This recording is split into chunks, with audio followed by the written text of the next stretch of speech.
So Premier, right off the bat, a few weeks ago, you very clearly told the House of Assembly that no one in your office was involved in trying to get those posters taken down. Now we see that there's emails asking for those posters to be taken down along the Parkway. What should people make of that contradiction? Well, not really a contradiction at all. The Director of Communications that works in the Premier's office made a call to the university asking what the policy was basically around who owned the poles and if indeed these posters were allowed. So it really wasn't about taking the posters down. It was really what is the policy on this, and when the decision was made and when the response was given that indeed they were allowed to be there or they could be there, there was no further action taken. We respect that. So in the capacity and the role of the Director of Communications, she simply made the call to the university about ownership of the poles and about policy of having posters on those poles. Clearly the answer came back, so there was really no action that came after that. It was really then the decision from Transportation and Works, which was really operational, and there was no involvement at all from me or my office on taking down those posters.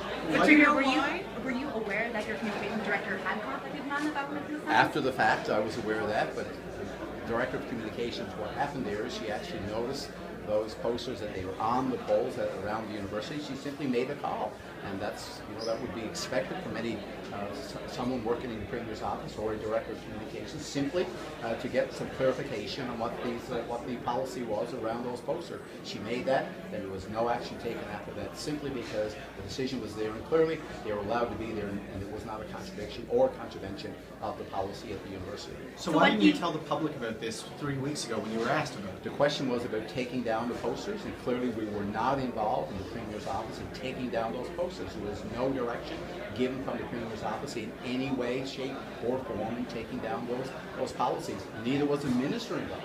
The Minister clearly articulated that this was an operational decision that was made from the Department of Transportation Works without direction from the Premier's office, without direction from the Minister. Why were only those she should be doing? I mean, people have the right to put up signs and protest. I think that in her capacity as Director of Communications, so clearly what she did is she just explored to see what the options were, if indeed they were allowed to be there. The fact is they were allowed to be there. There was no further action taken. Was this damage control to get those signs down because they were calling on you to resign? No, I think this was just about seeking information on what is allowed, indeed what the policy was of having those posters at the university. So she clearly asked the question, she got an answer, she got the response, and as I said, there was no further action that was taken on behalf of the Premier's office or on behalf of the department. It was clearly an operational issue, and these signs have been up. I look at those every day. We accept this. The fact is the Director of Communications explored what options were available. There were none. The posters there, and they remain there. To be clear, when did you find out that Nancy O'Connor had sent that email? It was sometime after when I spoke to the Director of Communications. About after the call was made, she had mentioned to me that she had made this call, and clearly there was no further action that was required, no direction given for me to actually ask for the removal of those posters, no direction at all given to the Minister of Finance. Clearly this was an operational issue from those involved with Transportation Works. This really struck a chord. I mean, do you feel like the optics of this has affected your government? I don't think so. I mean, what this is, and we've said clearly on many times, this is really the opportunity for individuals to express themselves about the democracy that we live in, and clearly that's what it is. There was no direction. I mean, to try and connect this to a directive from the Premier's office or from the department, it's clearly just not there. So there was no direction given from the Premier's office, no direction given from the Director of Communications, no direction given from the Minister of Transportation and Works on this. This was indeed an operational issue. But she did ask them to take these posters down. If indeed the policy was that they were allowed to be there, when the answer came back, the response came back and said this was not any contradiction or any. Indeed, there was no policy around this. They were allowed to be there. So the Director of Communications accepted the answer, of course, and there was no further action taken. What other involvement did your staff have in discussions around removing those signs and posters before they were torn down? This is it. That was the only involvement. As I said earlier, this was an operational issue from Transportation and Works. So there were no other emails or phone calls? Nothing that I've seen, and nothing that have came to my attention for sure. As we said, many weeks ago, right now, this was clearly an operational issue that was made without any knowledge from the Premier's office, without the Minister's knowledge, and this was really an operational issue that was made at the time.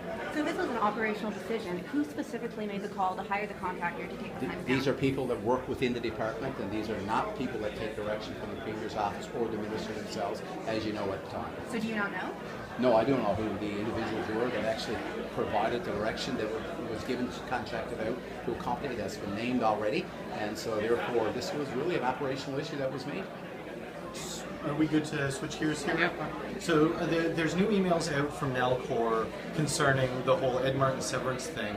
It seems very clear that, first of all, that Mr. Marshall and the board of directors was absolutely livid about the language in the budget speech. Did you anticipate that? And what do you make of these comments that it was a travesty, that it was a kick in the teeth and the stomach to the people in Nalcor, what was said in the budget? Well, what we saw in the budget speech there by Minister Bennett, the Minister of Finance, and she made comments about the fact that there were no dividends, there was a lot of money, a fair amount of public funds that were going into Nalcor, so there was an expectation that the governance model that people would govern Nalcor really to some point where there would be the shareholder, Newfoundlanders and Labradorians, would receive benefit. So the fact is, what we've seen yesterday in the emails really just clarifies one of the reasons why I've often asked questions around the governance at Nalcor, and always felt that the proper way to put boards in place, that it would be merit-based and that we would see the Independent Appointments Commission. We've delivered on this, but I think what we see yesterday is really a great example of why we need a better governance model at Nalcor, and why we need in all our county agencies. These are significant players. They have a significant impact on the Treasury in our province right now. So why it's important that we have an Independent Appointments Commission in place, so we can get people on that board, on those boards like Nalcor, that could actually be there because they're technical, because they're experienced, and it be merit-based. So it's clear to you that based on these emails, the board of directors wasn't competent, it wasn't up to doing its job? Well, what they weren't, I think, at the time, on the day that these discussions were ongoing, and the emails were actually being passed around, I think there clearly that they were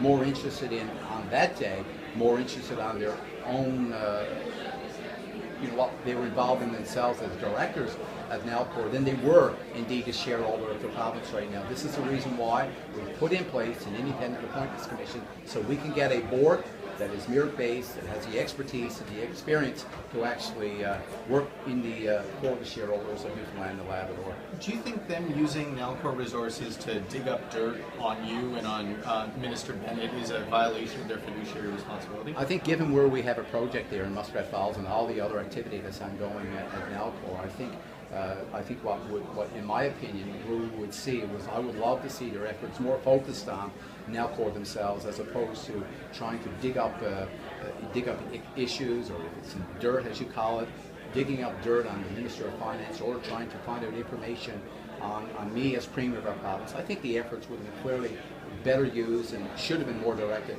on the issues around Nalcor themselves. And this is the reason why I've often questioned governance models at Nalcor, and indeed, the fact that those emails were being shared was clearly, really, I think, at least at this particular point, that their efforts were not clearly directed to the best interests of the shareholders of the province.